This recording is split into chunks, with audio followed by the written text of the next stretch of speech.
Okay, heto na nga no.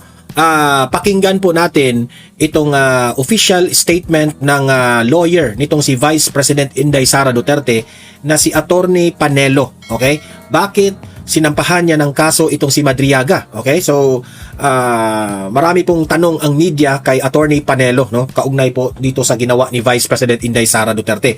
And this is a good thing. Lagi kong sinasabi yan dito sa vlog ko na magandang move po ito na kinasuhan na po ni VP Sara yung mga gumagawa ng kwento na pamimintang, no? Panlilin lang sa taong bayan na itong si Madriaga ay self-confessed bagman di umano ni VP Sara, na malaking kasinungalingan po yan.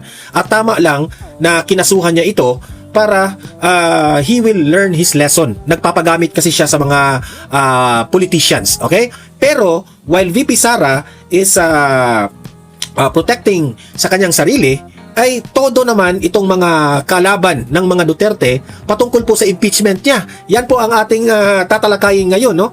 Na walang tigil, nagkakraming na po ang mga kalaban ni VP Sara na itong impeachment complaint laban kay VP Sara ay talagang gusto nilang ituloy. Kasi ano na malapit na ang 2028. Kaya marami dyan. Mamaya makikita ninyo sino itong mga taong ito na atat na ipursige itong impeachment na ito, okay? Pero bago ko ipapakita itong interview na ito, paki-like, paki-share itong video natin ha, para kakalat ito sa taong bayan. At sa mga bago pa lang dito, subscribe na po. Libre na ang mag-subscribe, walang bayad yan. Updated pa kayo dito, okay? Ito, without further ado, panoorin natin itong official statement ng attorney ni Vice President Inday Sara Duterte. Ito po. Okay, for the longest time, the Vice President has been content to just deny the allegations against her and to wait for the proper forum to answer the charges. She believes that there are more important things to do for the country, so she focused her energies on serving the Filipino people and focusing on her duties and obligations as Vice President and as erstwhile Secretary of Education, as well as her duties to her family as a mother and daughter. But today marks a turning point as she has embraced her responsibility to continue the tapang and malasakit in Philippine government. She has also accepted her duty to hold accountable those who spread lies and misinformation, to curb the will of the electorate, and to propagate themselves in power at the people's expense. So gaya nga ng sabi niya, hindi pwedeng walang managot. So that's why today she filed a criminal complaint for perjury against Ramil Madriaga. Lagi kong sinasabi ito ha, na ang mga Duterte po, hindi po yan mahilig na magsampa ng kaso sa kanilang mga kalaban. Pero ito, iba ito ha. Talagang tinodo ito ni VP Sara kasi parang below the belt na itong pamimintang nila kay VP Sara. Unfair na nga sa part ni VP Sara Itong si VP Sara, hindi po ito kagaya ni Hontiveros na magfa-file ng mga cyber libel. Ito, seryoso po itong accusation na ito ha. Hindi po ito biro, kaya tama lang na nagsampa siya ng complaint dito. Arising from the malicious and false statements of Ramil Madriaga in his affidavit dated November 29, 2025. So anong nakalagay sa complaint affidavit? Pinapatunayan dito sa complaint affidavit na hindi magkakilala si VP Sara at itong si Ramil Madriaga. Wala silang personal o professional na relasyon. At hindi rin totoo yung mga kwento ni Ramil Madriaga tungkol sa mga posisyon niya sa PSG, sa VP-SPG, sa DepEd at sa OVP. Kaya imposible yung... Alam niyo, sa totoo lang, itong mga tauhan behind this Madriaga narrative, alam nila na matatalo sila dito sa argumento na ito.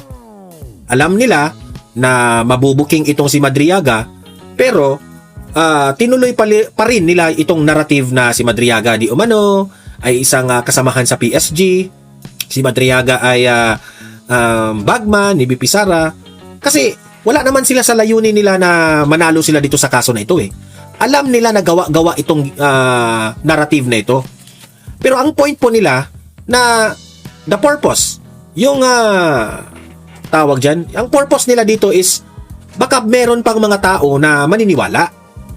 Paninira kay VP Sara.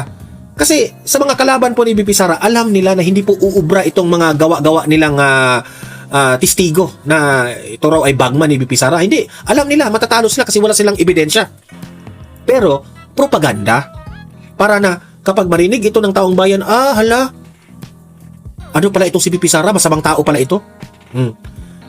Sa mga hindi masyadong nagre-research, sa mga loyalista at sa mga dilawan, talagang maniniwala kasi ang babaw ng mga isip nun eh. Oo, mga babaw isip nun eh.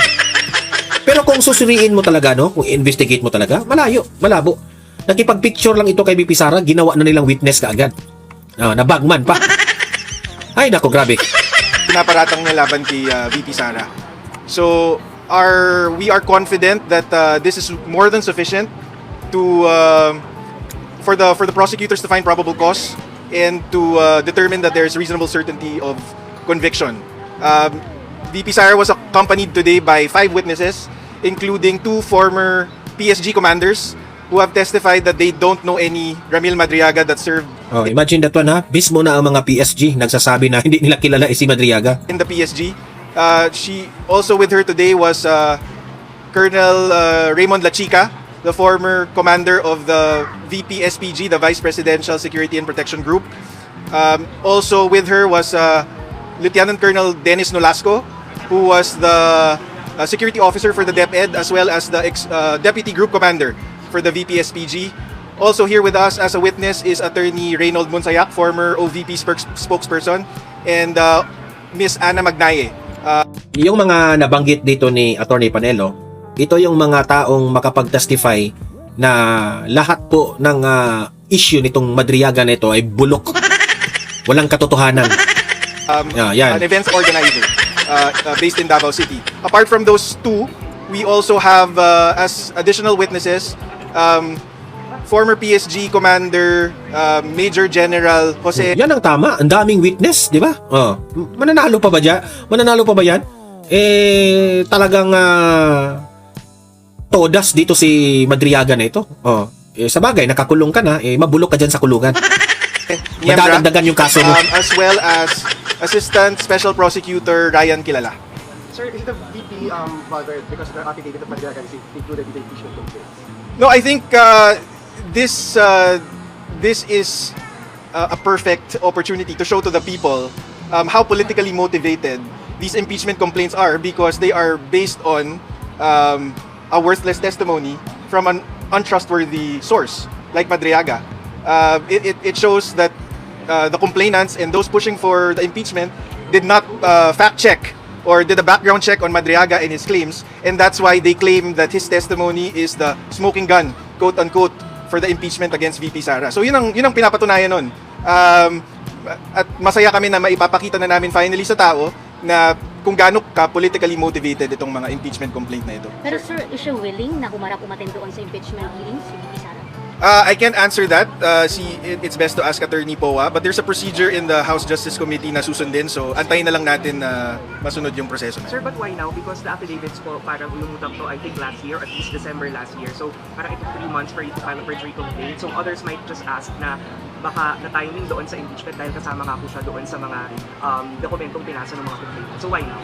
So, hindi naman siya talaga priority ni VP. Ang priority ni VP Sara is magserbisyo. So that's why natatagalan. Medyo may katagalan na rin niyang gusto i-file to, pero priorities get in the way, of course. Pero napapanahon na. Lalo na na may impeachment para malaman na ng taong bayan na yes, VP Sara's camp has said that they will address the charges head-on in the impeachment proceedings, but here we are. Apart from the impeachment proceedings, we're confronting this head-on by holding Ramil Madriaga accountable. Kasi, VP Sara is done playing this game with her enemies on their terms. So, this is us bringing the fight to them. Kasi kapag napatunayan na may perjury dito si Madriaga, syempre kulong yun. Dahil criminal case ito. Sir, so legally, sir, how will this affect the impeachment complaints? Kasi yun po yung sinasabi nilang bagong ebidensya dito sa mga final ngayong 2026. So, how will this be affected? Well, the filing itself shouldn't affect it because these pieces of evidence are not yet submitted to the House Justice Committee. But I think in time, these same documents and evidence will be presented to the House Justice Committee when VP Sara is asked to file her answer. So our guess is that this will shatter the impeachment complaints if they're relying on the Madriaga affidavit for merit. Sir Attorney, I just want to ask, you've mentioned that VP Sara does not know who Ramil Madriaga is. Yes. But Attorney Palad, Madriaga's legal counsel said the Vice President visited him twice, even offering a help for his case related to kidnapping. May we get an information about that? So that's already debunked by Secretary John Vic Remulla himself. VP Sara never visited Ramil Madriaga in jail or anywhere else, and she has no reason to visit him. Sir, are there additional complaints being considered against Madriaga? Not at this time. Not against Madriaga, yes. Abangan. Hello, sir. May kinalaman Wala pa. So sir, just to clarify, pwede naman i-deny na lang din ulit. Sabi nyo kanina, dinedeny lang naman ni VP Sara before, kaya hindi nag-file ng case. Timing sa mga impeachment hearings. Kasi noon kasi ang paniniwala niya, katulad din ng paniniwala ni Pangulong Duterte noon na karapatan ng tao na mag-file ng kaso. So hayaan na lang. Pero pagka hinahayaan kasi, pwedeng hindi sila natatakot na magsinungaling, maggumawa ng kwento, sumira ng buhay. Ngayon, dinidikit nila ngayon sa impeachment, ang kahulugan nun or ang possible consequence nun is, for example, subvert yung will of the people. Kasi gusto mong tanggalin ang isang duly elected official ng bansa. So, tanggap ni VP Sara na duty niya, obligasyon niya na harapin to at panagutin si Madriaga. Ang turning point, sir. Turning point, I'm not privy to the turning point. But yeah, we spoke about this for the first time in, I want to say, January or early Feb. Siya mismo nagsabi na ituloy na ang kaso. Siya ang nagsabi mismo na hindi na pwedeng hayaan lang tong mga to. Sir, bukod kay Madriaga, may... Kasi ang dami ng beses na binugbog ng pamimintang ng mga kalaban, no? Pero hinayaan lang ni VP Sara. Ang dami nilang bintang sa mga Duterte pero hinayaan lang ng mga Duterte kasi hindi po hilig ng mga Duterte na magkaso, especially sa usaping politika. Pero ngayon, talagang sinampahan na nila kasi hindi na pwedeng hayaan ito eh. Nakasalalay na po ang kanyang posisyon. At ang posisyon na ito ay talagang dinidismantle ng administrasyon.